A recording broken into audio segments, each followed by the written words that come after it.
ഓരോരുത്തന്റെ ബാക്കും കേട്ടിട്ട് ആയുധം പൂജക്ക് വെച്ചിട്ട് പേടുന്നല്ല അടി വരുന്ന ആരെല്ലാം അറിഞ്ഞിട്ടുണ്ട്. പറഞ്ഞു 8 മണിയാകുമ്പോൾ മട്ടന്നൂരിലൊരു ഗഫൂർക്ക് വരും ബോട്ട് കൊണ്ട്. എന്തിന്? ദുബായിലേക്ക് നമ്മൾ. ദുബായിലും മടുത്തപ്പാ. അതിനിപ്പോ വഴികള് കേട്ട് മടുത്ത്. ചേട്ടാ എന്നാ നമുക്ക് പട്ടായി പോയാലോ? അതെവിടെയാ? പാലക്കാട്.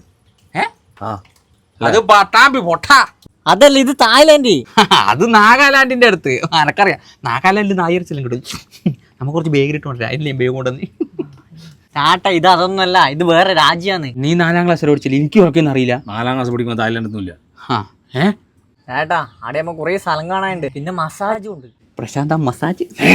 അങ്ങനെയാണെങ്കിൽ ഗഫൂർക്ക കൊടുക്കാൻ പറ്റിയ 2 ലക്ഷം എടുത്തിട്ട് പട്ടായ പോവാം അല്ലേ?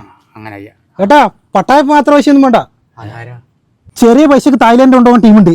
അഫോർഡ ഹോസ്പിറ്റാലിറ്റി ആൻഡ് ടൂർസ്. ബാക്കി ഞാൻ തായ്ലൻഡ് പറഞ്ഞുതരാം. ഒരു കോംപ്രമൈസ് ഇല്ലാത്ത സർവീസും ഹോസ്പിറ്റാലിറ്റിയാണ്. ഗൂഗിൾ അടിച്ച് നോക്കിയാൽ മതി. Number 1 rating, number 1. അപ്പോൾ അഫോർഡബിൾ റേറ്റിന് അഫോർഡ. പിന്നെ ഇവിടെ അധികം നിൽക്കണ്ടേട്ടാ, ഇത് ഋഷികേഷൻ ഡിപ്പാർട്ട്മെന്റ് സ്ഥലം. എന്തെന്ന്? Irrigation department. അപ്പോൾ പട്ടായ പോകുമ്പോൾ വലിയ വിവരമൊന്നും വേണ്ട അല്ലേ? അപ്പൊ അഫോർഡാ. പോവാ.